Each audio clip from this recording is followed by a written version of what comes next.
fight alone will make us rich beyond our wildest dreams. Closing my Pokemon. And with that, we are the Disenfranchised Podcast, that podcast all about those franchises of those films that fancy themselves full-fledged franchises before falling flat on their face after the first film. I am your host, Stephen Foxworthy, and yes, I am doing this for Toto. And joining me, as always, the man who's been bogarting that heart-shaped rock pretty much the entire fucking time, it's Tucker. Hey, Tucker. Hello, Stephen. How we doing tonight, man? Doing pretty okay. It was a good day. Good. It was a good day. Good. I didn't do anything. Good. I didn't do anything today. It was great. Like I usually make myself a little to-do list every day just to make sure I'm doing the things. I don't want to forget to do something or neglect something. Sure. So I make myself little lists, but I didn't have a list today. The only thing that I had to do today outside of like the care of children was I had to record this podcast and watch the movie. And what movie are we watching today, Tucker? We're watching Gamera the Brave from 2006. Is it 2006? It is 2006. I got it wrong on the thing, so that's my bad. Oh. From 2006, it is Gamera the Brave, directed by Ryuta Tasaki, written by Yukari Tatsui. Whew, I'm so sorry. You're doing your best, Steven. We know you're doing your best. It's okay. I'm doing something. And starring Ryo Tomioka, Kanji Tsuda, Kaho, Sumusu Terajima. You're doing great. And many, many others whose names I am unfortunately not doing a great job with. What a cast. Tucker, what a picture. And why are we covering Gamera the Brave this week? I don't know. Why are we covering Gamera the Brave this week? Because it's week 3 of our third consecutive theme month, Big in Japan 2, even bigger. And let me tell you, I didn't think I was going to like any of the movies this month. And so far, like the last 2 movies we watched, I couldn't even imagine that they would have been that bad. Like they far exceeded my expectations of how bad they were going to be. But this movie, I don't know, man. It was kind of all right. I didn't hate it. It's charming. I didn't mind it at all. Look, I didn't love it, but I did not mind watching it. I was like, this is okay. This is fine.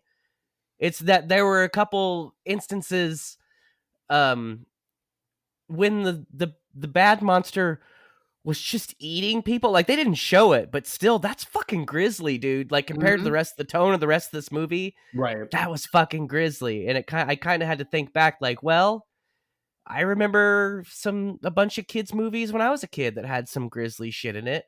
And maybe I'm being a little too sensitive, but that's what I texted. I was like, this shit got real dark. You did, yeah. Because we were having a great time, dude. We were having a great time. And then this dude, like the little kid's trapped, and the monster is just, with his sharp teeth, going in and just bisecting people. And the worst part is they don't show it. Right. You have to imagine. It's like the old Universal horror. Like they don't show that shit, and your imagination is way fucking nastier and more disturbing than they could ever do justice to on the screen. Correct. So it's even worse that they didn't show it. Like I was like, oh fuck, this took a dark turn. How we should mention that when you say we here, you are referring to yourself and whom else? I watched this with the boy, my roommate's son, who is 3 years old. And what were his overall feelings, first of all, toward that scene in particular, and then just the movie and Gamera as a whole? Well, I don't think with that scene, he really understood what was going on. Okay. Because he's a smart little dude, right? But still, like the way they just sort of implied that's what was happening. I don't think he has a cynical enough of a brain at the moment to really like grasp what was happening. Right. He liked the rest of it as a whole. He really liked it when the turtle was tiny. He really liked the tiny turtle. And when the tiny turtle would fly, he thought that was amazing. The best thing ever. He's going to grow up thinking that turtles are capable of flight, thanks to this movie. We're going to have to get him a flying turtle. That shouldn't be that hard. No, we could find one, I'm sure. No, when Gamera blew up, I'm sorry, when Toto blew up the other monster, this boy put his hands in the air like our boy Hero from Heroes, Right. and was like, "We did it." And I was like, "Damn right we did. We got that dude. We That's the tickled most- that monster until he fell asleep in a bunch of pieces." That's the most adorable thing. And of course, since you do refer to him as the boy pretty constantly, I thought you were referring to Toru, the main character of this film. And I was like, well, yeah, he absolutely did it. He gave him the heart-shaped rock that like gave him the power to win. And you're like, no, asshole, the kid I watch. The boy, my boy.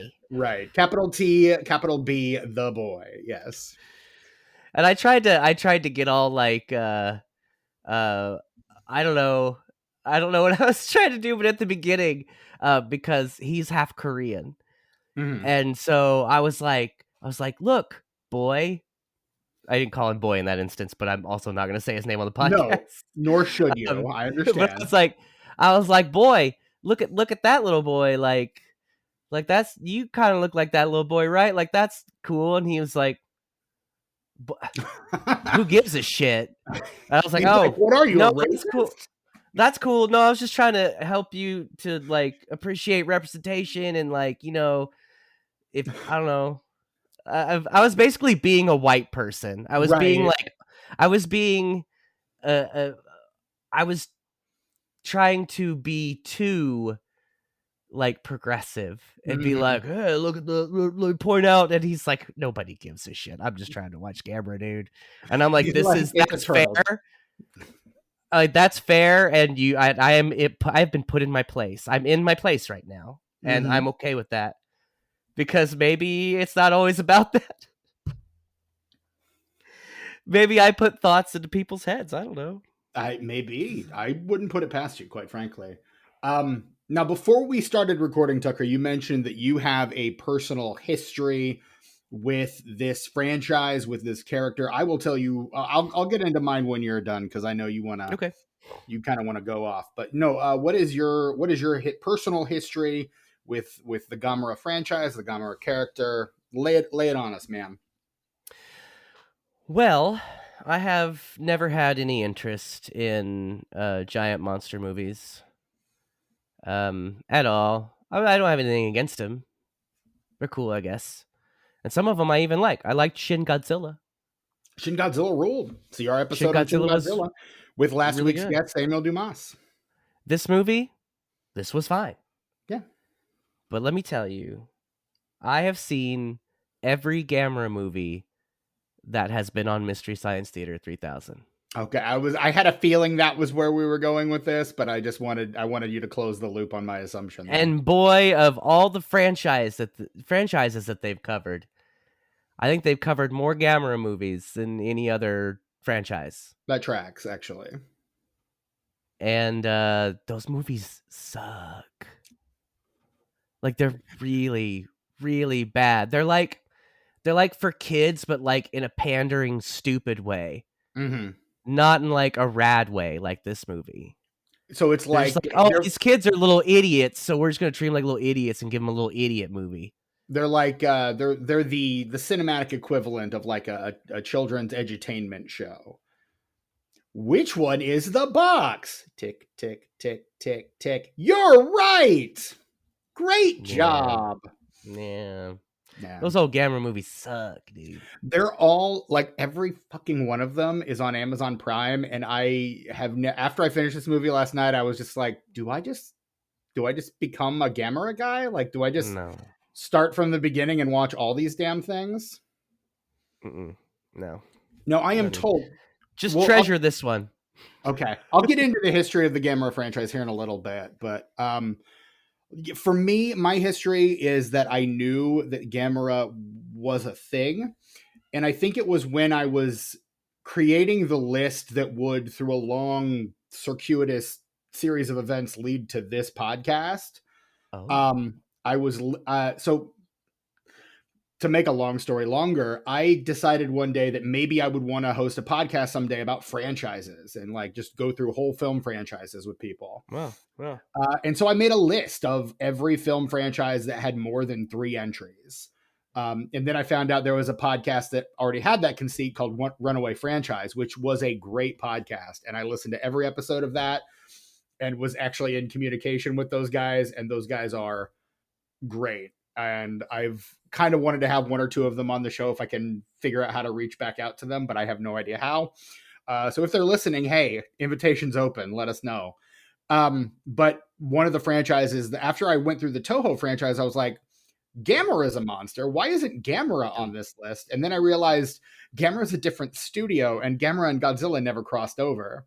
So that was a separate franchise entry list. And none of those monsters ever crossed over with anything else because Disay, I don't know if I'm pronouncing that correctly, but the studio in charge of Gamera was pretty much like, we're not going to cross Gamera over with any of our other properties. Like, it's just going to be its own thing. Because they also had like, there was another series of movies that they had that was like classic Japanese horror monsters called the yokai.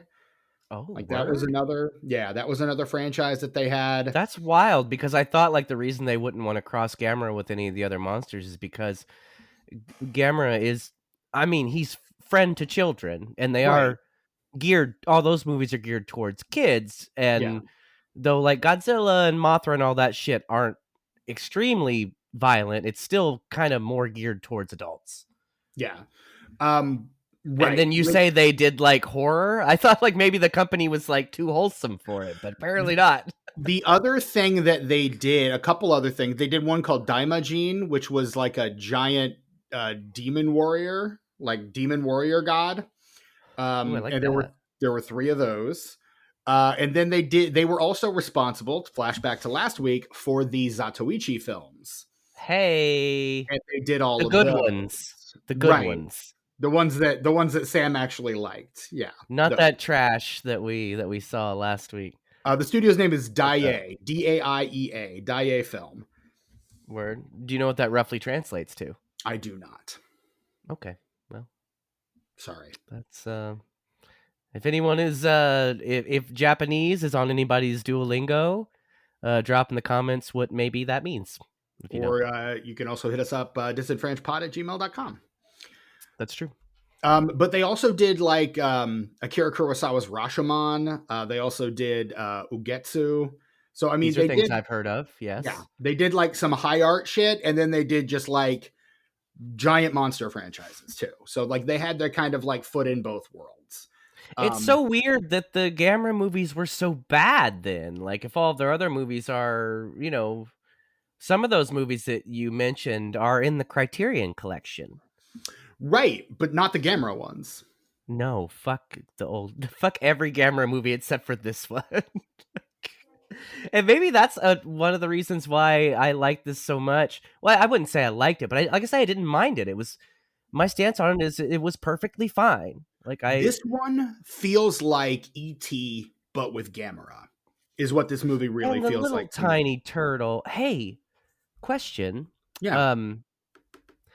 I was watching this with a 3-year-old boy, so he was also, you know, doing other things, jumping off of the highest thing that he could find and like getting all of my things and trying to ruin them. So I kind of have to look at him too. And I missed why the neighbor girl was in the hospital. I missed that too, because I had to step out of the room to get a drink. So you could pause that. I could have, but I didn't. Okay. We both missed why. Well, I'll tell you what, maybe this episode isn't the episode to bring back the plot in 60 seconds, Steven, because I don't know why the fuck that girl's in the hospital. One day, like, she's just right at the window hanging out, and then the next day she's all laid up in the hospital. We don't know what happened. Okay, here we go. I'm the plot synopsis on Wikipedia. Come to my aid. Toru has friends, but has a fear of being left alone because he is plagued by memories of his late mother, and Kaosuke having to work so much to support the family. Toru's fears are intensified when he finds his friend and neighbor Mai has to undergo dangerous heart surgery. Oh, so it was like something, she just had to go do surgery. It wasn't like something, okay. I thought it was. I also thought it was related somehow to the larger plot, but apparently no. And see, that was something I was struggling with in this film. Is I was reading as many of the subtitles as I could, Right. but also, like I say, I had a 3-year-old with me, so I also Sure. had to pay attention to what he was doing, so that he did not die, nor did he kill me, Or ruin any of your stuff. right? Jeez Louise. I take it he did end up ruining your stuff. No, he knows the rules. He really likes my card games. I have like Meals Borns, the French card game, and Blink, and a couple other ones. What's the one? Not Snap. What's it fucking called? Skipbo. Skipbo. Yeah, all those games with cards and Bicycle Colors. Oh yeah. I'm a fan of games with cards, and this boy is also a fan of cards. Mhm. So whenever he comes in my rooms, he goes straight for my board games. Right, the game shelf back there. Yes, and there are some card games there, and he always wants to play with the cards. And we have a set of rules. We have no bending, Mm-hmm. no biting, Mm-hmm. no throwing, no sitting or jumping on. No tearing, or does that go with bending? Oh yes, no tearing is actually before no biting. I'm not Right. sure why I skipped the first rule. But anyway, I've been imparting these rules upon him every time he plays with my cards, and he's followed them pretty well. There are a few times where I was like, no, that counts as biting. It's straight up in your mouth, dude. In your Like, mouth. That counts. But today, I didn't say it. He said it to me. Like, I gave him the cards, and he was like, no tearing, no biting, no bending, no throwing. And I was like, yeah, dude. Yeah, you got it. Smart kid. Yeah. Almost as though he has been indoctrinated with those rules from a very young age. Yeah, dude. You can Yeah, play with my dude. stuff, but don't break it. I mean, that's just a good rule for all of us, really. Yeah. When we allow another person to play with our stuff, they don't break it. But I feel like you have to emphasize that with younger, like, toddlers. Yes, obviously. For sure. They're developmentally at a point where self-control is not really a thing. It's not their strong point. Yeah, it's not developed yet. So No, working on it. I mean, We're some getting people there. never really develop a sense of self-control. So No. sounds like he's well on his way to becoming a fairly well-rounded individual, which good for you guys. I'd like to think I have a part in that. I mean, yeah, you do watch the boy on a regular basis, so Well, I'll tell you, before he went to preschool, I was kind of his primary caregiver. Well, there you go. But it's good that he's in we still see each other. We still hang out. It's Right. good that he's, interacting with his peers. And Yeah, everything. able to It's happy socialize. shit. Absolutely, socialization is important. It's Yeah. where we learn other sets of boundaries, social boundaries, etc. So yeah, right on. Yeah. But he was a big fan of Gamera because Gamera, like the Wu-Tang Clan after him, is for the children. So Now, Wu-Tang is for the children, yes, but Gamera is friend to children. Like Gamera and children, homies. right. Yeah. Now the Wu-Tang, they're for the children, but I don't know if like they kick it with kids. Like they're not like hanging out with some kids. But Gamera will hang out with some kids. We'll just chill. Like you saw it in this movie. Yeah. He's hanging out with like 4 or 5 different kids. Man, I'll tell you what. Like this is a cute movie. That's what I will say. This is a cute movie. It is. It's charming. And not in the way my parents use that term. My parents will use that term for any movie that they just like they kind of like. Oh, it's a cute little thing. Yeah. Very, very dismissive kind of. But no, this is a cute movie. It is. And when all those kids are passing that stone to get it to that was some 80s movie kid adventure shit. I was going to say, right this movie owes a lot to Amblin and Steven Spielberg and children's cinema in the 1980s. Yeah, yes. like it's like this Goonies, but again, like all those movies are Amblin films. So like E.T. and Goonies and Gremlins to a lesser extent, not really, like kids, but Explorers, Joe Dante's Explorers, like all kind of fit within that Monster mold. Squad, even, I'd say. 100%. I don't think that's Amblin, but yes, absolutely qualifies. I mean, close enough.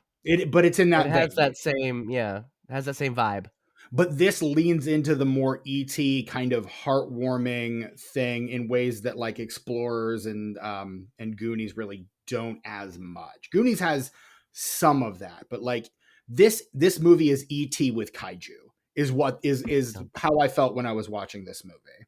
Like it just felt very much like a Spielberg, early 80s Spielberg kids like movie, like 4-quadrant hit for kids and grown-ups alike.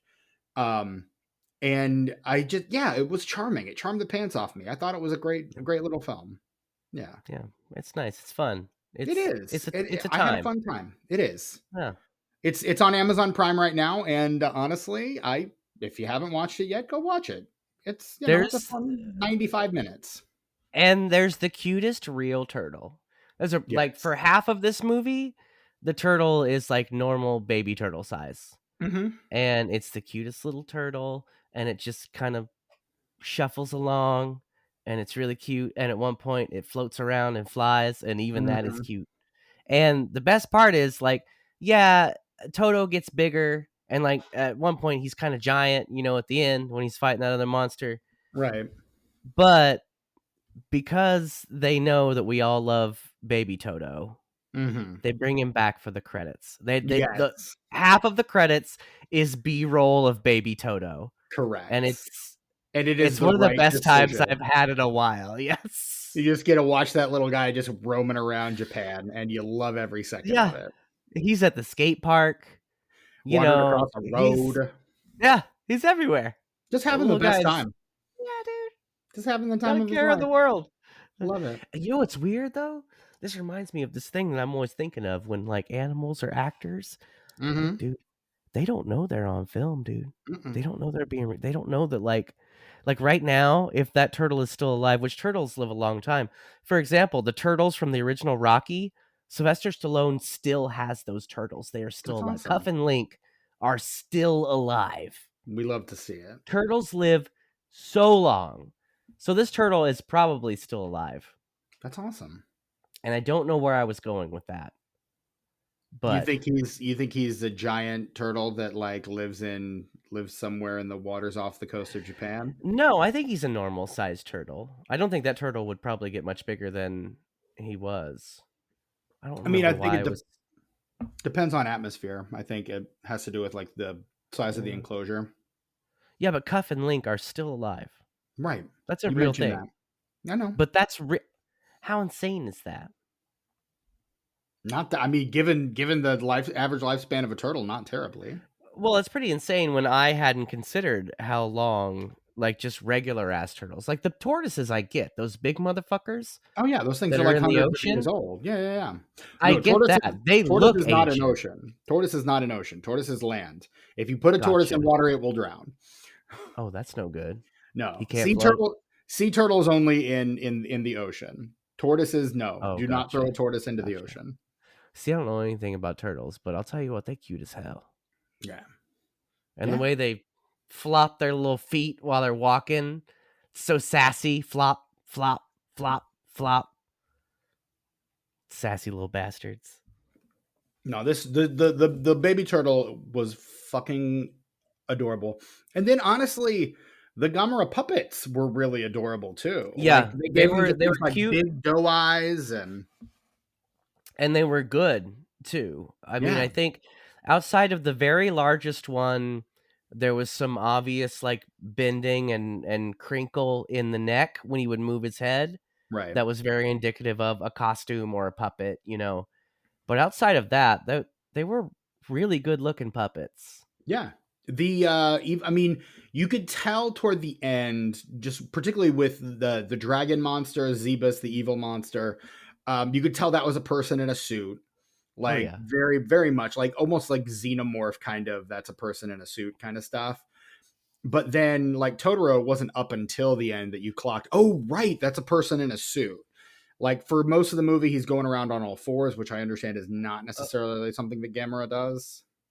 Well, I mean, there was one part where it was awkward because you could see, like, most of the time when he was on all fours, they shot him from an angle where it didn't look weird, Mm-hmm. but they shot him from a low angle, and you could see, like, the human legs were bent, Right. like, so that he could crawl. Right. And it's like, maybe that's not the angle of that you want to cut into this part because it looks that feels like one of those damn it, we didn't shoot enough coverage, this is all we've got kind of things. But yeah.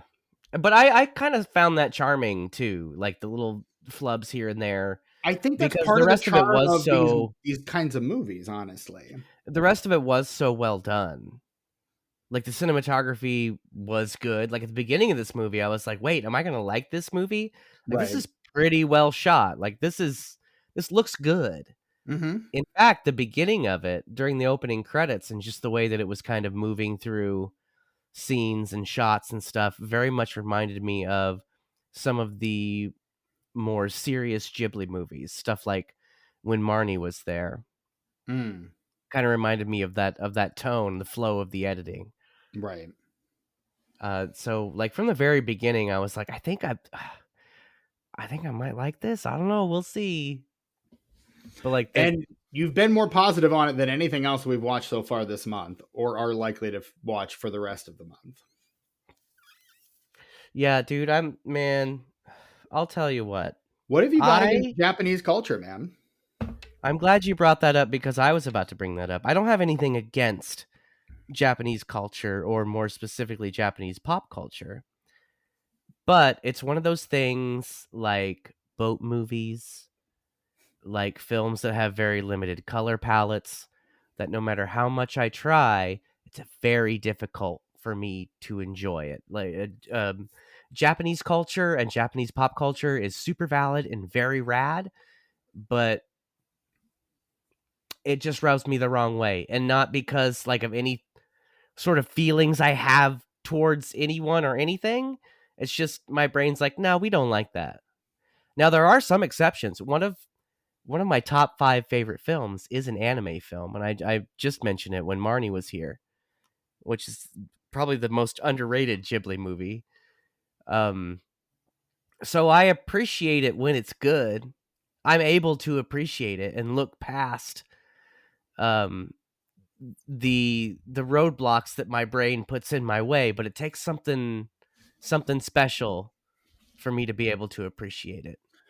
I was kind of similar. I mean, I never engaged with Japanese culture whatsoever when I was a kid. Like I think my first foray into anime was Superbook, if you remember the show Superbook. I remember Superbook, and you know what was the prequel that came before Superbook, Steven? Did you ever watch The Flying House? The Flying House was the Prometheus of Superbook. In fact, the Flying House was the prequel series. I mean, it came before, so I mean, Superbook was a sequel. And in some ways it's kind of like Evil Dead 2. Superbook is like the Evil Dead 2 to Flying House, because it kind of remakes it, but it changes it a bit so that it fits the narrative it's trying to do in that. So like Superbook is the same thing as the Flying House. It's just the vessel is different. They do the same thing. The Flying House and the Superbook do the same thing. They let you experience Bible stories. Yep. Flying House brought you back. Superbook brings you back. Yep. It's the same thing. It's just they were like, the house, that's not working so much anymore. Let's do Pokedex. Yeah, how about we just before do a book? Pokedex is a thing. The proto Pokedex, the thing that would become the Pokedex. Yeah. And that's the strange thing, Stephen, because I was very into the Flying House and Superbook when that was on syndication or whatever it was playing on when I was a kid. I think it was on the religious channel, WHMB TV 40. Probably. It's probably out early in the morning. I imagine I probably watched it because they used to play Rocky and Bullwinkle on Channel 4, but it was at 4 a.m. I would get up that early to start watching cartoons. Me too. That's how I I would know go what to like bed. Tennessee Tuxedo and Beanie and fucking Cecil are because of Yes, that. dude. All the good cartoons were on ridiculously early in the morning. Mhm. So I guess they expected you to either be like a speed freak or like a kid with ADHD. Like one of those two things you were. It was the perfect time slot. I don't know what it was. Actually, I do know what it was because we lived about a half an hour to 45 minutes away from where my parents worked and where my sister and I went to school. So we Yeah. would have to get up ridiculously early to make it Jeez to that side of Louise. town with rush hour because Yeah, my parents would have no. to drop us off and then go to work, and they started early. So we would have to get up Yeah. ridiculously early in the morning. So Fucking I would time. get up early in the morning on Saturdays and be like, hey, can we wake up, let's do something. My parents are like, we're sleeping in, leave us alone. And eventually they taught me how to turn on the TV so I could just get up and start watching cartoons without bothering them. Exactly. um, and so that's what I started doing probably around the age of 5 or 6, is getting up ridiculously early in the morning to watch like reruns of cartoons that were old when my parents were kids. Similarly, but also very differently. I just got up that early because I wanted to watch the cartoons. Like my bus, when I was in elementary school and middle school, my bus didn't come until like maybe 7:30. Mm. And I probably could, like my mom didn't even get up till 6, but your boy was up at 4 o'clock in the morning watching Rocky and Bullwinkle. Of course. And That's I the mean, and yeah. honestly, like I'm kind of coming to this realization now that I feel like that is kind of the earliest media that I interacted with that really shaped me. Yeah. Was Rocky and Bull. The other stuff, like it's fine. Like I liked it. Ghostbusters, cool. Like, and eventually that shaped me. Same thing with Ninja Turtles. Like eventually that stuff, became part of who I was. But Rocky and Bullwinkle, from the start, it was like, yeah, you're that dude. I mean, You're the Rocky and Rocky and Bullwinkle Bullwinkle dude. were totemic, don't get me wrong, but it was Sesame Street and the Muppets for me. That was my gateway. Oh But yeah, Rocky and Muppets. Bullwinkle and the Looney Tunes are also like, again, totemic Yeah, is the word. Like absolutely. they're up there. That's fantastic. Yeah, you know what else is fantastic? Gamera the Brave. Gamera the Brave. And I love that his dad works in a restaurant and he's downstairs like constantly cooking food. And just every time he's about to go check on his son's welfare, someone will be like, hey, get me an order of this. And he's like, you got it. Well, And I like guess I gotta do that. Apparently the giant knife that falls down in front of baby Gamera when Toto is a wee turtle is supposed to be a Yeah. reference to like another monster from the Gamera franchise. It's apparently a reference to Guiron, Guiron, who is in Gamera versus Giron. So yeah, apparently he just looks like a giant knife. That tracks. I know. Man, I'm ashamed to say that I know exactly what you're talking about. I don't know, Matt. Should I become a Gamera guy? I'm thinking I maybe should. Look, I'd say give it a couple movies because none of them are any better or any worse than the others. So you can watch any other Gamera movie, and after a couple, you're either going to be into it or you're not. Fair. And I'm not going to judge you either way. Sure. I would hope not. Because, everything's for somebody. Exactly. Not everything is for everybody, but everything is for somebody. Like that old bullshit we watched the last 2 weeks. I Mhm. fucking hated that. But You did. somebody's really into it, and that's rad. Yeah. That's really rad. I'm glad they like it. Not for me. Not for you. So the Gamera franchise starts in 1965, 11 years after Godzilla kind of introduces the kaiju concept to Japan. In the first movie, I think he's a turtle that's thawed out from an Arctic glacier or something due to a nuclear test. Is that right? Does that sound right? Yes. Okay. Yes, it's Godzilla with ice. Godzilla on ice. Godzilla on ice versus from the ocean, from water in a different form. Now all we need is Godzilla of the water vapor. That's what we need now. P.S. Also a turtle. And Yes. friend to children. Gamera is friend to children. Don't you Right. ever forget it. Friend of all the children, exactly. Like he and Wu-Tang. So there's 8 films that comprise the original Gamera franchise. And I think the final one, Gamera Super Monster in 1980, kind of closes out the franchise. This, from what I read, this is a franchise that was like, we don't want it to overtake Godzilla. We just want it to be able to exist alongside Godzilla. Godzilla is Godzilla. Yeah. We're not trying to do that, but we want to just kind of do our own thing in that similar vein. Yeah. And there's a lot they created a genre, so of course there's going to be. I mean, you don't do something that impactful and not expect for more people to try to do something similar, maybe with a different tone or geared towards a different audience. It's something that we encounter. Right. And it's something we encounter a lot on this podcast. You know, something will come along and it's very popular. And so Hollywood's immediate knee-jerk reaction is, well, let's do that. Let's do what they're doing because that's the thing that will make us money. And so, you know, the Minecraft movie makes all the money in the world this past weekend. And we're going to get a shit ton more of those silly ass movies, I'm sure. Again, I'm glad. Honestly, look, I'm glad there's going to be sequels because that means that I never have to watch a Minecraft movie. Yeah. I'm never obligated to watch I Love You, Jack Black, Jason Momoa, you're cool.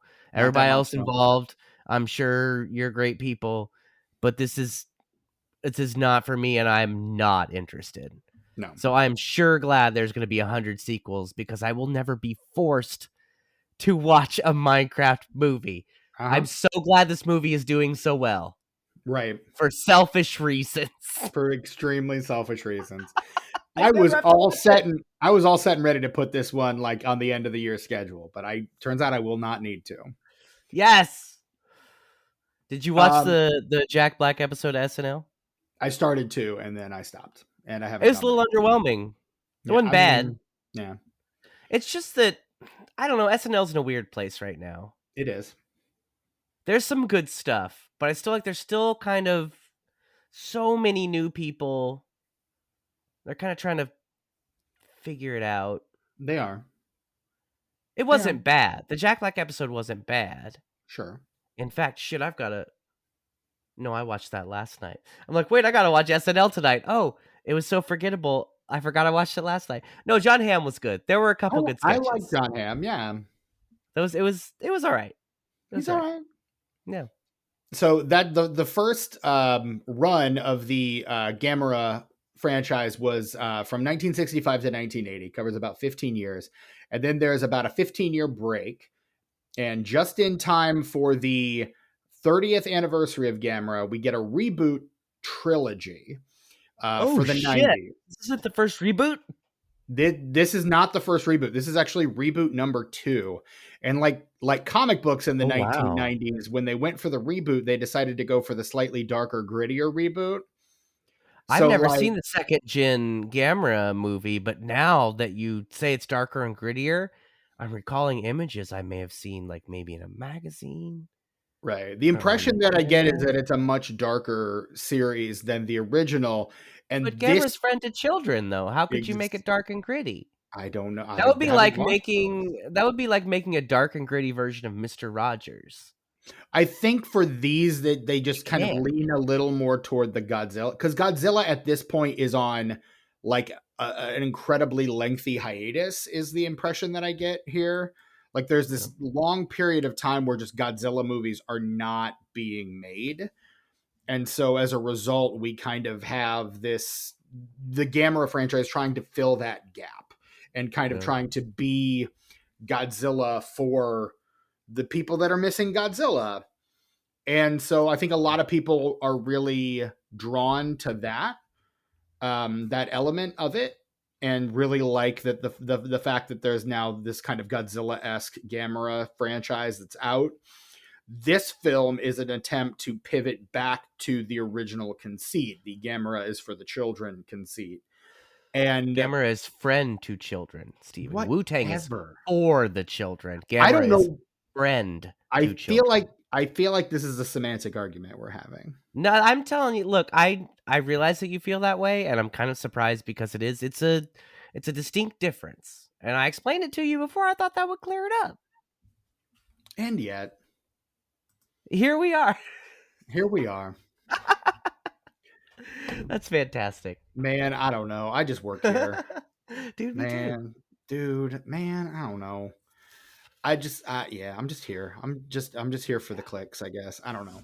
But so yeah, that from my understanding, that's kind of the impetus for that. And I think the reason that this film doesn't spawn the franchise that they're clearly hoping for is because so many people, it wasn't too far removed from that. The last film in that franchise came out in 99 from the reboot franchise. And so this movie comes out not even 10 years after that. Like, we're not far enough removed from that to where people aren't still big fans of it. And as we all know, when people are really big fans of things and a minor or significant change is made to the subject matter in any way, people tend to not be so chill about it.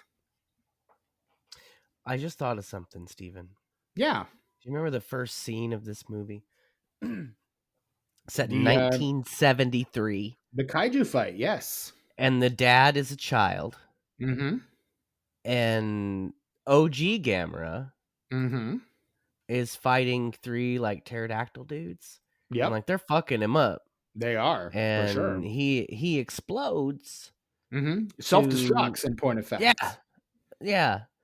To make sure that they're taken out, and so that the children are protected. Because Gamera is friend to children, and I just realized this. I think this is like a Halloween alternate timeline sort of deal. Maybe 1973. What if this is? Go on. What if this is the 2018 Halloween of the Gamera franchise? We're just gonna ignore that reboot franchise. You had Rob Zombie did 2 movies. Yep, that's cool. And H2O does exist. Actually, 2 through Resurrection exist, but we're gonna ignore those because 1973. So it's not the entire original timeline. It breaks off from the original timeline midway. Right before Gamera Super Monster, which there is a 9-year gap between the last Gamera film before that, Gamera versus Zigra, and Gamera Super Monster in 1980, from 71 to 80. So I'm glad that we're covering this because it was kind of a breath of fresh air with this month that I kind of loathe the sort of material that is involved with this month generally. But I think it's an alternate timeline sequel. Yeah. A legacy sequel. Yeah, it's a legacy sequel. Yes. Yeah. Yes, it is. And but it offshoots into a different timeline. That is an important distinction because not all legacy sequels do that. Correct. Yep, but of course you've got the Texas Chainsaw Massacre, that's probably the most infamous for that sort of thing because there's probably 6 different timelines happening there. I feel like no 2 of those movies are really connected in any way, but that Leatherface is there. Brett said it really well in our Patreon episode of Unenfranchised, where we covered Texas Chainsaw Massacre 4. That was my first editing job for you guys. It was. That was that thing, like, there were pieces. You couldn't put it together because it was all in pieces, and I was like, I got you. There were pieces, and Brett had no patience for it at all. And he was our editor. So we're just like, oh, well, I guess that's a lost episode. And then when you're like, dude, guys, I will edit for you. I will not charge you anything. Let me edit for you. We're like, you know what? Bet. And we passed you that. And you didn't even know what it was until you started listening. Gosh. And you texted us back so fucking excited for the lot. Because you've been a patron almost since day one. Like, before you were part of this podcast, at the insights. I looked at the insights, and the only person who has paid more money to our Patreon is JP Leck, and it's by like $5. Yeah, because he started literally like a week or 2 before you. It's literally that minimal. I am the OG patron. It's like you, Joseph, and Hope are like the first 3, and for a long time, the only 3 that we had for a while. Yeah. Yeah, We were well, pretty much making content just for the three of you at that point. But yeah. it's fantastic. But yeah, so and you, like I said, you were so excited. But yeah, no, you're right. The Texas Chainsaw is probably one of the most infamous in terms of like timeline buffoonery and different offshoots and things. Like And technically, before we, it's the I'm first sorry, four. I'm sorry, I was going to break it all down. No, go ahead. I just wanted to say before we break that down that if you're not a patron, we have a free trial, and it's enough so that you can listen to this episode of Unenfranchised on the Texas Chainsaw Massacre remake. Platinum Dunes, it's the remake, right? No, because those all got sequels. No, it's the Oh, yeah, you're Unenfranchised right. on A New Beginning. The first Oh. four. Like, because the first four are their own thing, and then you get the Platinum Dunes reboot. Okay. In like, because the last one I think comes out in like 98, and then the Platinum Dunes reboot is 2003. So which one did you cover? When did that come out? The one that you covered? Yeah, I think that's the late 90s one, not the early 90s one, because the early 90s You're one. saying the Next Generation. Yes. Are you talking about with Matthew McConaughey? McConaughey, Zellweger, yeah. That's why I was so excited. That movie is fantastic. Also, yeah, so get the free trial, patreon.com/disenfranchised. That's it, right?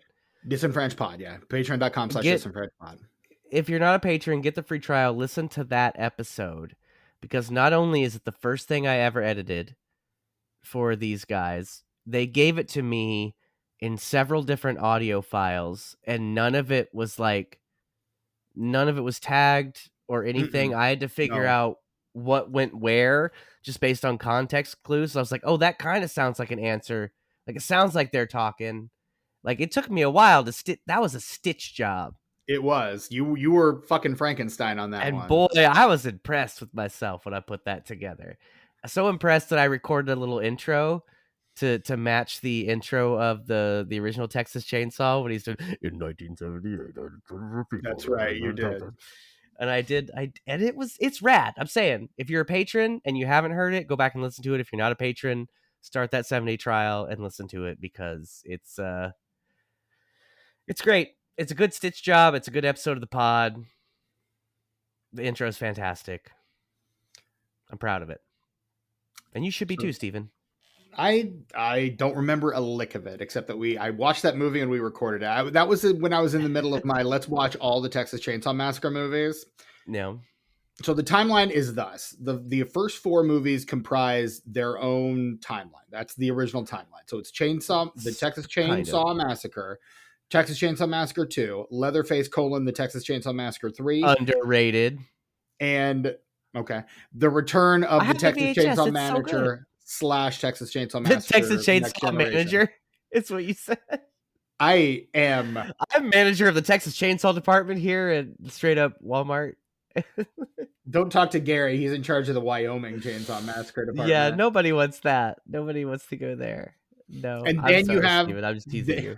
You're fine. It's whatever. I'm like trying to talk and like swallow a berry. And like, well, then you have the remakes. Then you have the remake timeline. Then you have the Legacy sequel timeline with the girl that goes to the town. There's two different remake timelines. There's the first one, which is Texas Chainsaw Massacre 2003 with Jessica Biel. Yeah. Yeah, and then Texas Chainsaw Massacre: The Beginning, which is the prequel to that one. Yeah. And then you have the second reboot, which is Texas Chainsaw 3D. And then the prequel isn't that the one? But that's a sequel, though, because it's the girl. It's like his niece or something coming back to claim the house, and he's there. Oh, no. That's You're a right. Sequel. It is a direct. It's the first Lega sequel. That's like it's a the sequel first, like, just to the original that ignores all. It's an alternate timeline. Yes, it's a skew off into it. It's 1985 A. That's what I'm saying. Right. Back to the Future reference for those who know. So no, you're right. It is a direct sequel to the original film, and then Leatherface is another prequel to that one and the previous one. And then you get the 2022 film, which is the third direct sequel to the original to film. the first, yeah. And I liked that movie. I liked that movie because from the first moment of it, I got the vibe of it, and I kind of got what they were doing, and I really enjoyed it. I really did. It kind of, in a lot of ways, it reminded me of how my expectations were subverted with the Texas Chainsaw Massacre 2 with Dennis Hopper. It reminded me a lot of that movie, not in content, but just in the way that it was like, fuck this, I'm doing my own thing. Right. And I'm using these characters in ways that you don't even want me to. Like, fuck you. And that's what Texas Chainsaw Massacre 2 was. Fuck you. This is funny now. Fuck you. It was funny before, but y'all assholes didn't get it. So now I'm going to just be really fucking obvious with it. And that's what that Netflix Texas Chainsaw was for me. I get why other people didn't enjoy it, but for me, that hit perfectly. That is a movie that is just like, fuck my audience. I don't care about any of you fuckers. And in the best way. I would say in the worst way, because it that's valid. It's just mean. Like, it's just mean for no reason, and I hate that. I hate it when movies do that. But it's not mean-spirited. That's the thing. I think that's why I like it. No. The violence is still... You can't tell me that you give that ending and tell me that it's not mean-spirited, because that ending is the biggest middle finger. They could have ended the movie like this, with a middle finger just facing the audience like that, and it could not have been a bigger middle finger than the one we got at the end of that movie. I'm sorry. You cannot tell me. Ending, I will tell you, the ending of that movie was fucked up. Yes. But it was still really silly. That's the thing. Like, for me, that movie was a mean movie to its characters, and maybe to some fans of the series that, hold some of that stuff precious. I mean, I'm not precious about it, but like that. But it was still like, the violence was still silly and campy and over the top. Like, it wasn't, to me, to be mean spirited is to shit like Cannibal Holocaust. You ever see that, Steven? No, and I that won't. Shit's mean spirited. Don't want blood-sucking freaks. You don't watch that, Steven. That shit's mean spirited. We're still having fun. Like, yeah, that ending is fucked up, but we're still having fun. For me, at least. They did Sally so dirty. So dirty. And I thought that was hilarious. See, and because for me, that's this film giving the middle finger to the standard Lego sequel, where the original final girl comes back, and it's a complicated thing of emotion, and which I'm into that.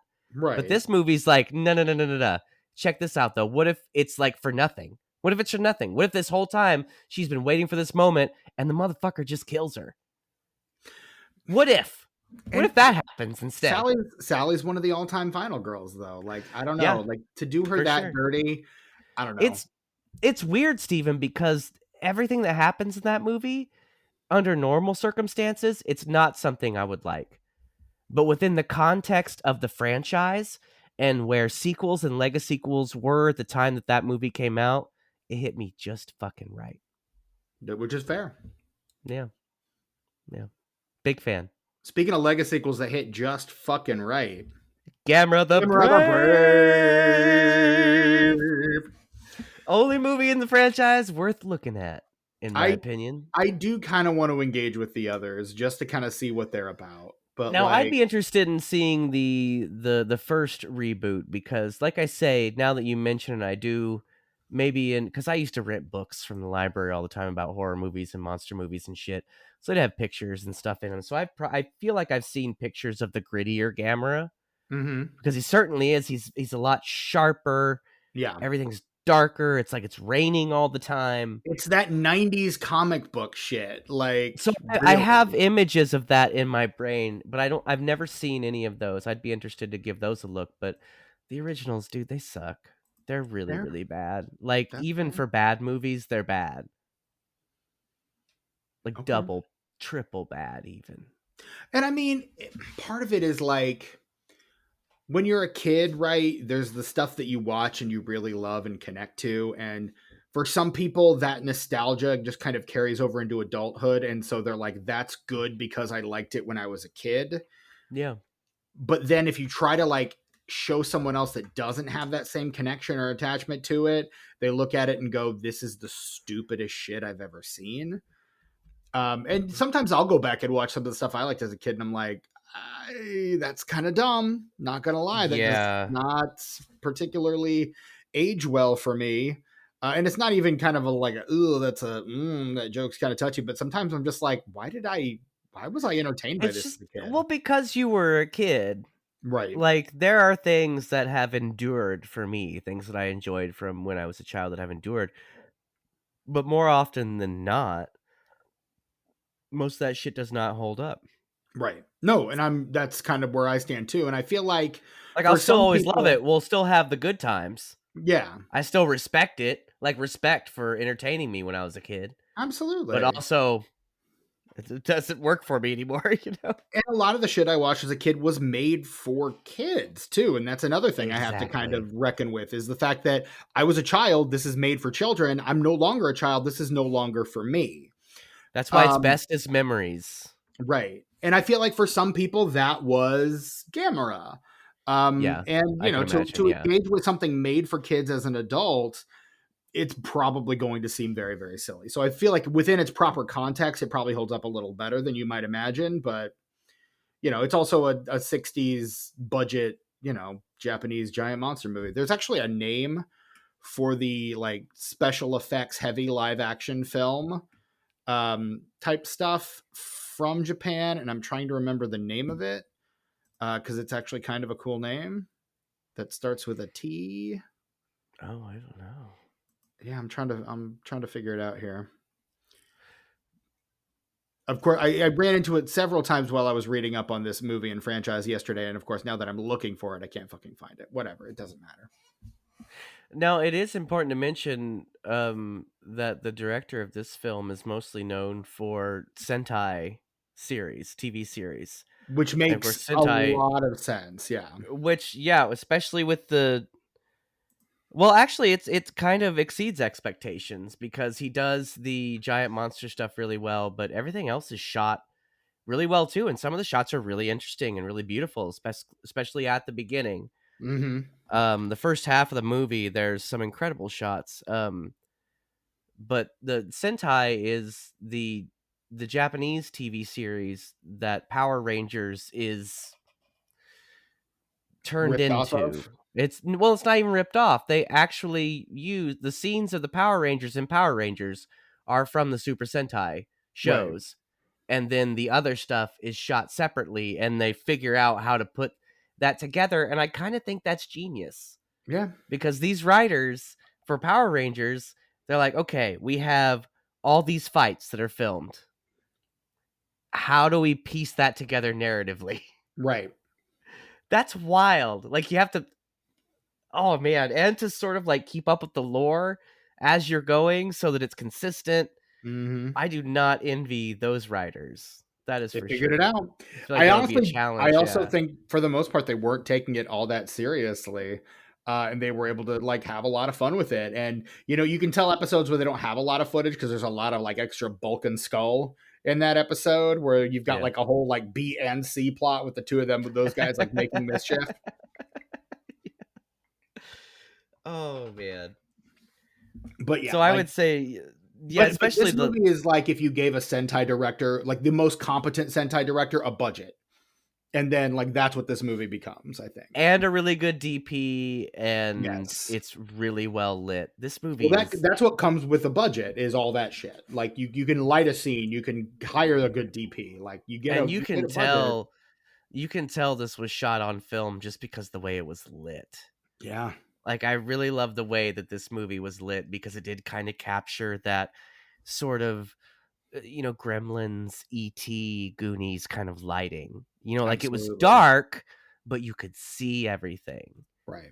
Ooh, that's you can't do that with digital. Or at least nobody's figured out how to yet. No, because it's its own completely different thing. But I hope somebody does, because like digital's so convenient. It is compared to film. I was watching a snippet of an interview on TikTok the other day with David Cronenberg, and he's just like, I have no nostalgia for shooting on film. Like, fucking give me digital all day long. He goes, I don't want to shoot on film. I don't want to edit on film. He goes, fuck it. And most people aren't even going to fucking notice. Most Yeah. people aren't going to notice. And the ones that do are going to forgive you if it's good enough anyway. Because you're David fucking Cronenberg. Yes. Yes. When it comes right down to it. Like, that's 100% what it is. But no, yeah, I mean, and that's kind of the miracle of this movie is for a early 2000s kaiju film, it looks really good. Yeah, it looks really solid, and the storytelling is competent, and the acting is apparently the girl that plays the neighbor Mai is like a big deal over in, like, to the extent that she's only known by like one name. Kaho, I believe that her name is, but yeah, she's like this apparently a very big deal. And that was sort of the beginning of her career, or was that she was already a big deal? This is her first film. Oh wow, okay. Yeah, this is her very first film. But she's won the Hochi Film Award. She's gotten a ton of other awards too. Like, she's just apparently like very well known, just a big star over in Japan. Just a big deal. Before this, she was on TV. She did TV shows, TV movies, things like that before she got this. But then she's won the Hochi Film Award, the Nikon Sports Film Award. Wow. The Newcomer of the Year Award in 2008 for Japan Academy Film Prize. She also won the 31st and 39th Japan Academy Film Prize. Or no, she was nominated for the 39th for Best Supporting Actress. And also won Best Supporting Actress at the Tokyo Drama Desk or Tokyo Drama Awards in 2023. So, like, yeah, this is kind of like an early film role of someone who would go on to become a very big deal over in Japan, which is kind of cool. Yeah, that's very rad. Yeah. So yeah, there you go. Gamera the Brave, not just for kids anymore. I don't know. He's I don't know. To children, Stephen, friend. As exhibited in this movie. What did I fucking say, Tucker? He said for the children. Okay. Whatever. It doesn't matter. No, it's a big difference. It really is. I explained it before, Stephen. It is a big difference. Gamera and children, they are friends. Wu-Tang and children are not friends. So you're saying Gamera is not for children? Yes, but he is also friend to children. I don't understand why he can't be both. Wu-Tang's relationship with children is mutually exclusive to being for the children. They don't, like I said, they don't kick it. They don't hang out and smoke blunts with children. Okay? I mean, I hope they don't do the second one. Gamera is friend to children. Friend. They have a relationship. They are friends. Wu-Tang does not have a relationship with the kids, but they are for the children. But Gamera is not only friend to children, but is for the children as well. Stephen. Because if you're a friend of children, you wouldn't be against them. You would be for them. You would be for the children. You're right, but that's besides the point because... No, that's the entire point I'm making, Tucker. It's very exclusive. Wu-Tang is very exclusively for the children, and Gamera is very exclusively friend to children. I feel like it's their catchphrase. Yes, look, you're not wrong. You're not wrong that they're both for the children, but they have very specific phrases within the context of their brand. And Gamera is friend to children, and Wu-Tang is for the children. You see what I mean? That's all I'm saying. But in being a friend of the children, I don't know. It for me, it's just the way you look so disappointed every time I bring it up again. It's just the best feeling in the world. Honestly, I'm so glad we're friends, Steven. I'm so glad we're friends. If we weren't friends, we would have killed each other by now. By now, yeah, probably. Yeah, straight up murder. Homicide: Life on the Street. Oh, that show's so good, and it makes Brooklyn Nine-Nine so much better. It Not does. that Brooklyn Nine-Nine needs any help. No. But if you've seen Homicide and then you see Brooklyn Nine-Nine, it's just that much fucking better. Absolutely. I feel like it's kind of the anti-commish for the Shield. Whereas like watching the commish makes Shield worse because you're like, no, commish, no, don't do that. This is just the opposite where you're just like, oh, I can't believe it. It's that guy. He's doing the thing. Oh, my word. He's so funny. Like, yeah, 100%. Yeah. No, absolutely with you on that. Dude, yes. If anyone's interested in watching the commish, it's currently streaming on Shout Factory's YouTube channel. Oh, okay. Good to know. It is a fun fact. So this movie is released on April 29th, 2006 in Japan. It is not a very big hit. Not even in Japan. Well, I guess it didn't get a sequel, so. Right. So it makes, I don't have an idea for the budget because this movie is just not on. In 2006, if I had to guess, and if you think I'm wrong, please chime in. I would guess that this movie in 2006 would cost probably around but 50. I'm gonna say $50 million. Okay, which is entirely possible. Again, I don't have that seems numbers. Fair, right? Yeah, seems like a pretty good approximate. It's definitely not 100 million. No, it's definitely not like 20 or 30 million. So it's probably, I'd say this budget's probably right around 50 million. It makes, all that having been said, it makes 2.6 million. Oh. In Japan. So it is not what you'd call a multiplier by any respect. And it makes like a couple thousand in the Is it even released in the US? No, it does not get a theatrical US release. Fuck a duck. I mean, I feel like you could have done a limited release. The people who wanted to see it would have seen it. You would have made the money. I agree. This feels like one of those, like, we'll just release it on home video and the people that want it will find it kind of thing. I mean, yeah, that's fair too. But then again, you're only getting their money once. Right. Mm-hmm. If you put it out in limited releases, you get that money in the limited release, then you get that same money and more on the physical. Sure. Man, I should be a studio executive. If they'd have to listen to you first. Oh man. In America that weekend, that's the weekend of April 28th, 2006. America, that's where I live, Steven. Me too. That's where I was randomly born. The number one movie that weekend, April 28th, 2006, the number one movie is a Robin Williams movie. It's the second to last movie that Barry Sonnenfeld ever directs. A little movie called RV.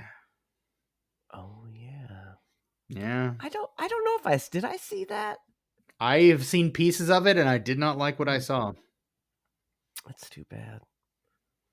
Also opening this weekend at number 2 is United 93, one of the this was the era of the weird 9/11 movies that all felt too soon. We're doing 9/11 movies now. Yeah, United 93, World Trade Center. There's at least one other one too, and I'm just like, this feels really soon, guys. I don't know. Way too soon. Remember Me, that was the one that was a secret 9/11 movie because it ends with Robert Pattinson in the tower. I think he did World Trade Center, didn't he? Yeah. I feel like World Trade Center was his. I could be very wrong. With Nicolas Cage. Hang on. Which one had Nicolas Cage in it?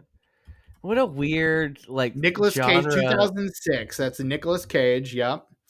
And that between is 2005 and 2010.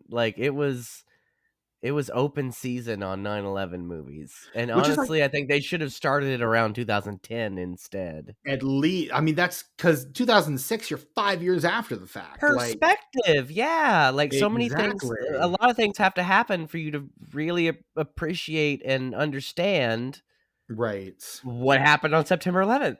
Right. We're still figuring it out, as things happen because of it. Right. We're living in the shit we're going through now is a direct result of the fallout of 9/11. It's all fucking connected, that shit. It was a big deal, that 9/11. I tell you what. I do also tell you what. And this movie's coming out again, 2006. World Trade Center also 2006. Like, and this is not even 5 years after. This is April 2006. Oh, geez. Yeah, like we're a ways Wowzers. off. In third place, the Walt Disney film Stick It. The fuck is that?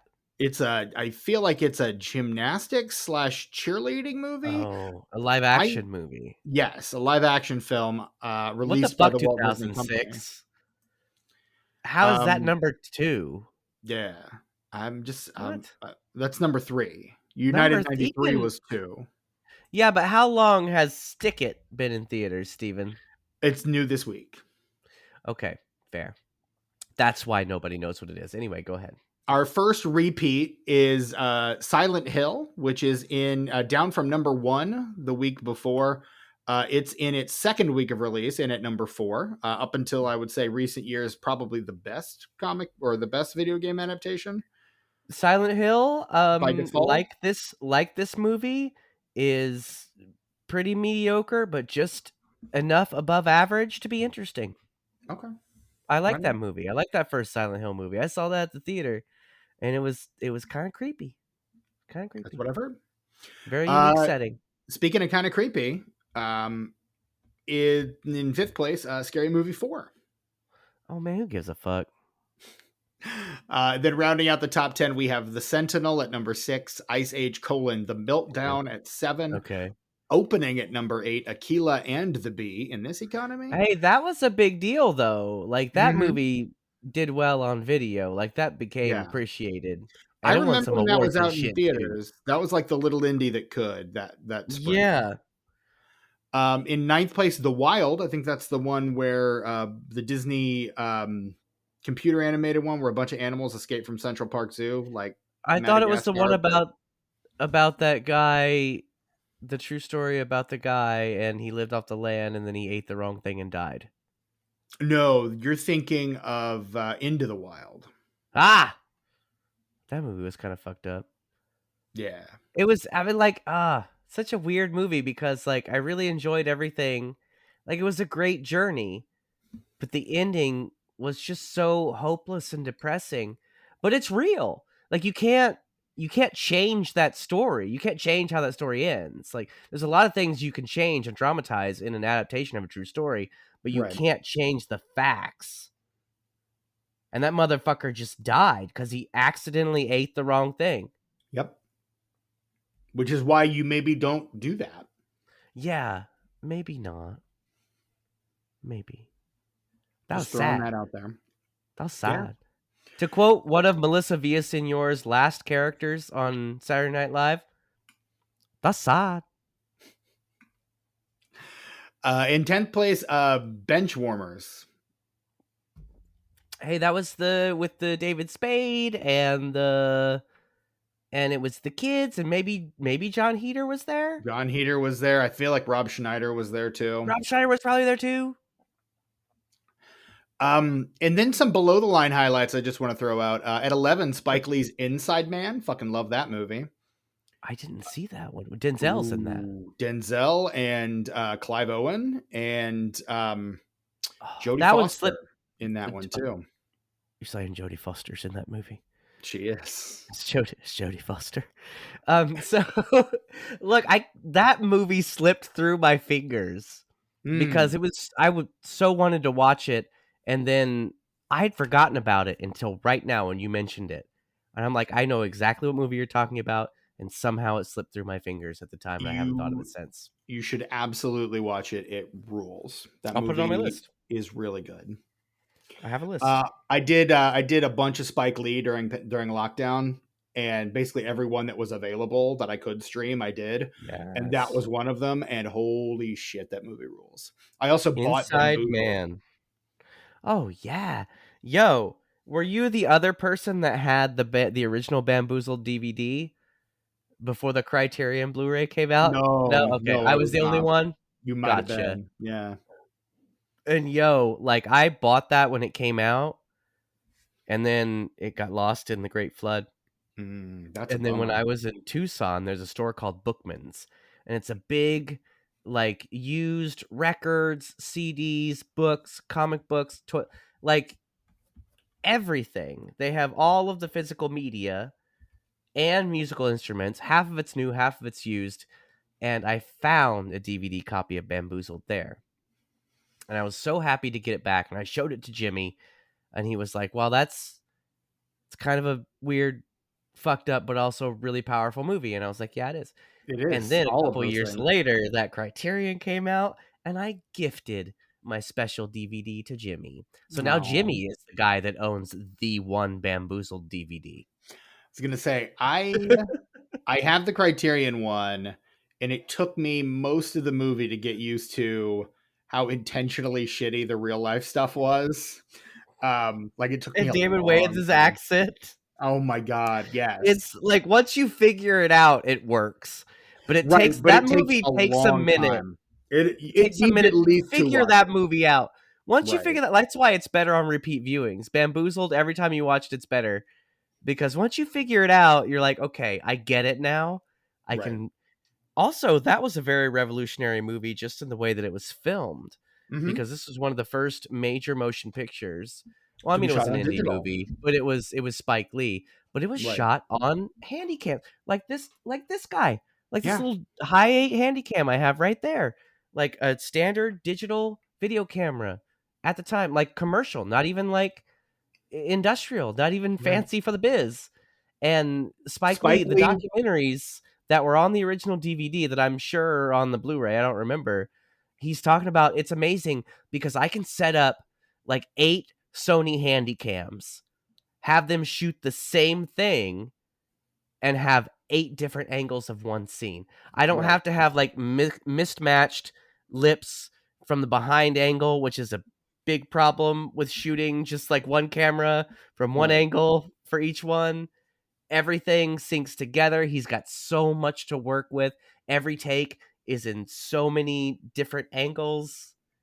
To hear him talk about it, like I'm surprised he didn't just keep making movies specifically with those cameras. They just in look like that shit. way. That's the problem.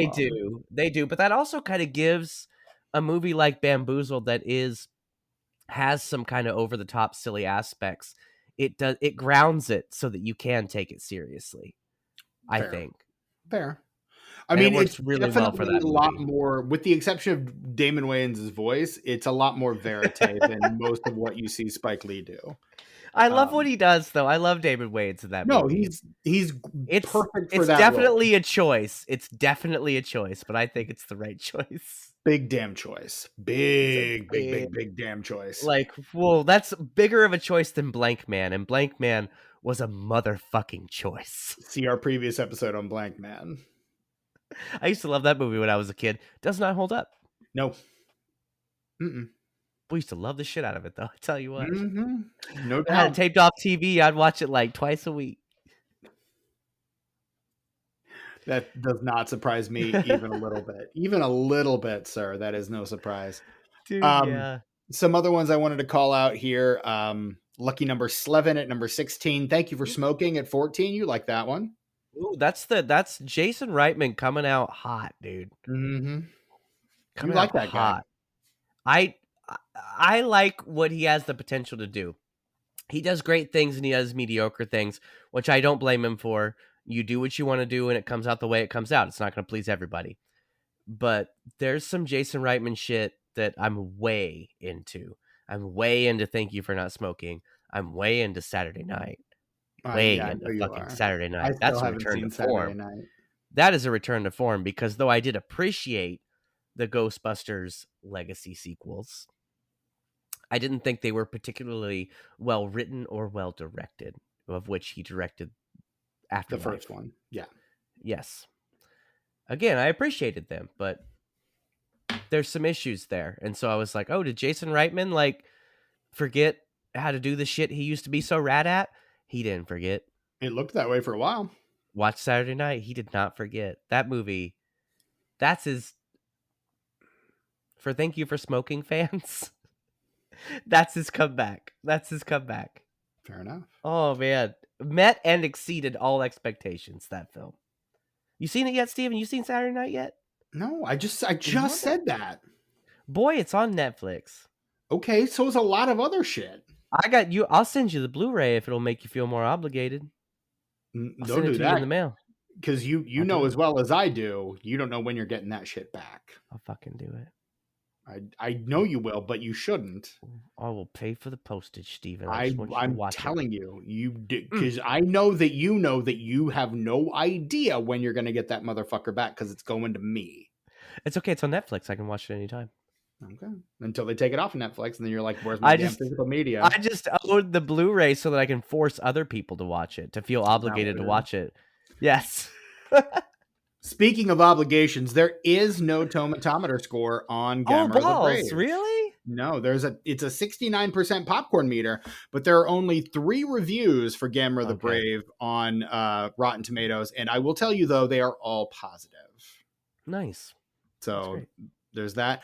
There's also no Metascore for this movie at all. In fact, there are no Metascores for any of the Gamera movies. The only thing Gamera that has a Metascore, or actually it doesn't even have that, is the PlayStation game Gamera 2000, which has a Metascore of TBD because there aren't enough reviews in yet. But it's the only they thing haven't determined it yet. As soon as they get a couple more reviews, we're just waiting. Or any. They'll come in. They'll come in. Yeah, just give it time. But I'll tell you, Tucker, where there is a star rating. Is it on Letterboxd? It's on Letterboxd. And Tucker, what do you feel like it might be? This is a hard one, Stephen. This is a hard one because this is a wholesome movie. It is. And it's kind of like we said. It's sort of in that sort of Amblin vibe, and people tend to be pretty precious about that kind of shit, like in a positive way. But there's some mischievous motherfuckers on Letterboxd. Go with your heart. What does your heart tell you? This is in between. Oh, fuck. 3.4 and 3.8. Ooh, Tucker. 3.4. Hey, really? You got it. That seems low. That's where they put it. The memes. You could do it for the memes. I was gonna say the fucking bomb a score for the memes. Fantastic. There are more 3-star reviews than anything, and then 3.5, and then 4-star. So it kind of lives in that range, like 3 to 3.5 to 4. Least. Like that's kind of the range it lives in. So not that far off. Based on those scores, like 3.5 leaning toward 3. So. And I'm glad I got it. So, and what would you give it out of 5 stars, Tucker? I'm gonna give this a 2.5 because it is, for me, it's perfectly average. It's perfectly fine. I have no complaints, but I'm also not like overly praising it. Like it's right there down the middle. This is Just it's a perfectly fine way to spend an hour and 36 minutes. Absolutely. Are there better ways? Sure. But there are also worse ways. There are a lot worse ways. See our 2 previous episodes. And both of those movies were longer than 96 minutes too. They sucked. Some of the worst movies I've ever seen in my life. I feel like both rated higher than this film. Right. Yeah. Weirdly. And this is I think been our favorite of the month for sure. I guess we're the weird ones, Stephen. I guess we're the weird ones. There were people on my Letterboxd that I follow who rated this like 4.5. Like 4.5, 5 stars. Like there are people who love this movie. And again, I don't blame them. There's good stuff going on here. So, I mean, for us, it's 3 for me. So I'm putting it right there. Like, so we're kind of averaging out to 2.75. But no, this is a fun movie. I put it, again, a little north of fine. I would say good, fun, even. Like, yeah, I'm enjoying decent the time. And cute. Charming as hell. Yeah. Like all things you could say about this movie and be perfectly accurate. Yeah. So, I will say this: there's more 5-star than half-star ratings on Letterboxd too. So a lot more. So that's fair. I'm glad people like this movie because it deserves it, I think. Yeah, it's a charming little film, and again, it's on Amazon Prime. So if you haven't watched it and are even remotely interested, check it out. It's a fun way to spend 96 minutes. Yeah, it's not bad. Not at all bad. Not at all. Not even a little bit bad. You again, you could do far worse. There are far worse ways to spend an afternoon. Get Saturday, Sunday afternoon, soak up a little bit and just have a good time. Absolutely. Yeah, dude. Dude, yeah. All right. So that is our episode on the 2006 Gamera the Brave.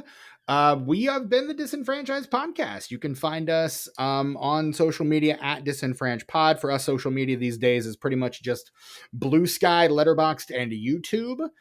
So if you're looking for us, look for us there. And we pretty much don't update anything else. While you're out on the internet, swing by our patreon.com/disenfranchised. You can join at the free level where you can get each episode as it comes out, main feed episodes, but you can actually go into the comments and talk with Tucker and myself. Most of the time, one of us will reply, usually Tucker, but sometimes me. And then you can also, if you want to, spring for a higher amount or check out the free trial, you can give the paid level, paid tier a try. We've got hours of bonus content behind there. And apparently, according to Sam last week, coming soon, the old episodes of Rule of Thirds, the podcast that Sam and our friend Caleb and I did together. So be on the lookout for that coming soon. When? I have no idea, but soon. I'm your host, Stephen Foxworthy. You can find me on Bluesky and Letterboxd at Chewy Walrus. The absent Brett Wright, you can find on Letterboxd at sus_warlock. And I think I vamped long enough for Tucker to give his socials. Tucker? I could not stop peeing, Steven. It's like, how is there so much liquid inside of this tiny, tiny kidney? Tucker, I'm diabetic. I understand all too well. Oh, man. I can't believe I peed that much. You started doing breaths, and I was like, I better wrap this up. I still got to wash my hands. Gross.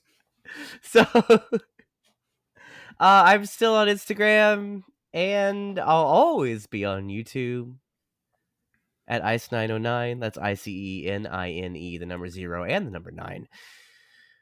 Also, Tuck Mugs is still a thing. Like I said, it's kind of on pause for now.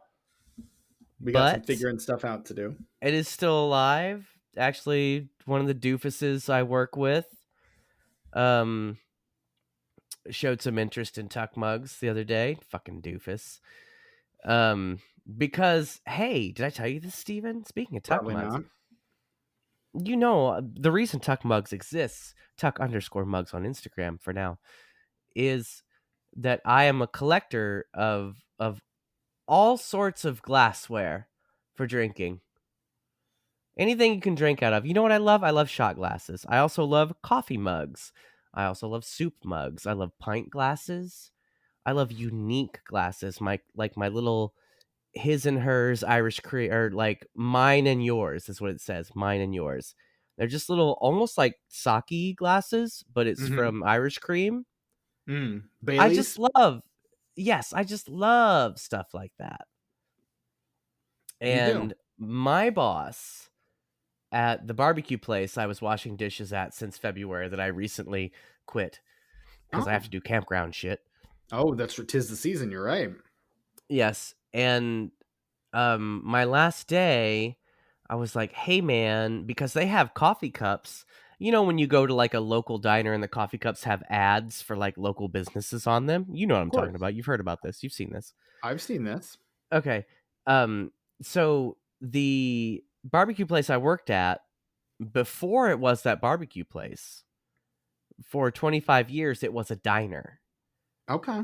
And the coffee cups that we use at the barbecue place are the diner's old advertisement cups from like 2013. That's amazing. And that's always fascinated me. And he, at one point in my tenure there as dishwasher, he had mentioned that he had a bunch of boxes of those downstairs in the basement. And so my last day, I was like, hey, can I get a couple of those mugs? He's like, I've got actually 2 different kinds of those mugs, and I'll give you any pint glass that you want also. Because I explained to him, because it's a bar also. So we've got Right. pint glasses advertising all sorts of different breweries, local breweries and stuff. And so I got one of the cups that they currently use there, and then I got an older cup that's smaller. It'd be one of only 2 coffee cups that I have at that size. The other one is the one with the tulips that I posted on Tuck Mugs, Tuck_mugs on Instagram, if you want to see that post. It's a very small cup with tulips on it, hand-painted tulips. Very exciting. Very, very exciting Goodwill find. But also I got a 603 Brewing pint glass because New Hampshire, and I'm moving, so I want like some New Hampshire shits. And like this, man, I gotta send you a picture, and you might post it on the socials, but not on Tuck Bugs for some reason. He gave me a Shinerbach glass, it's a Texas beer. Yeah, I'm familiar.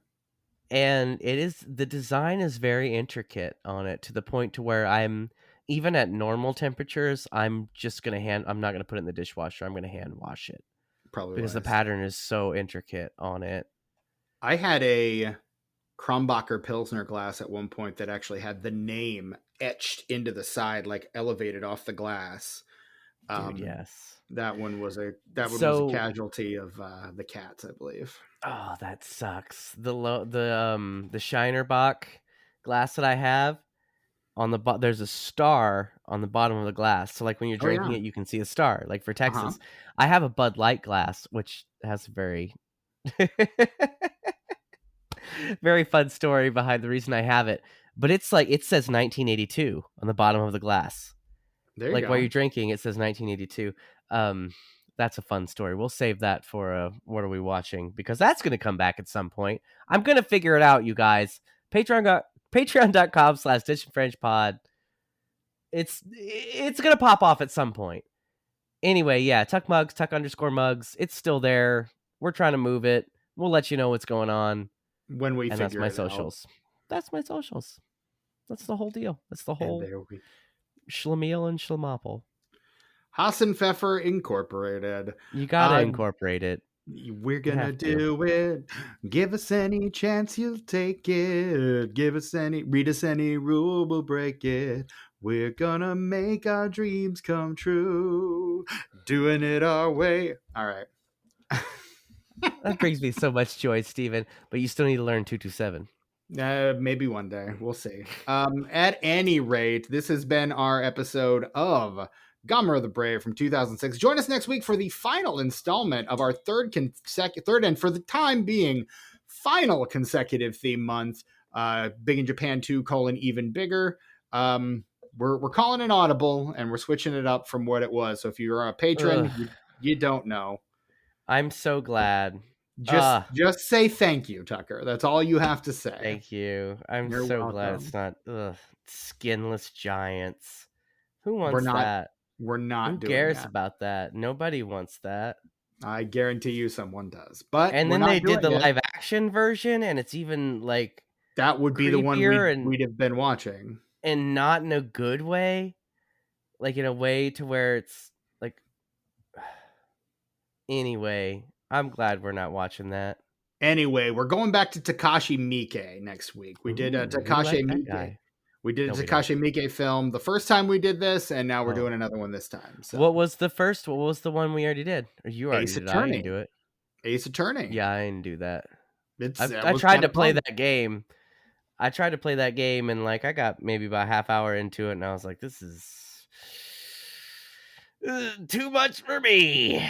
That's a you may not be surprised to know that's a Brett favorite. So that's fine, and like that tracks for him. That's great. I'm glad he enjoyed. That seems like it's right up his alley, and I love that for him. But that's why I said it may not surprise you to know there are elements of that game that I appreciate and I want to like, but it's just so annoyingly anime. Which we established earlier in this episode, you do not care for. I do not inherently like. But then again, like I say, my 5th favorite movie of all time is an anime movie. You are a land of contradictions. You so like Libya are a land boy can appreciate that shit. A boy can appreciate it, but it's not my thing. And in general. many others do. Many boys do. So until next time, I am your host, Stephen Foxworthy, from my co-host Tucker and the absent Brett Wright. Until next time, remember, we're doing this for Toto, bitch.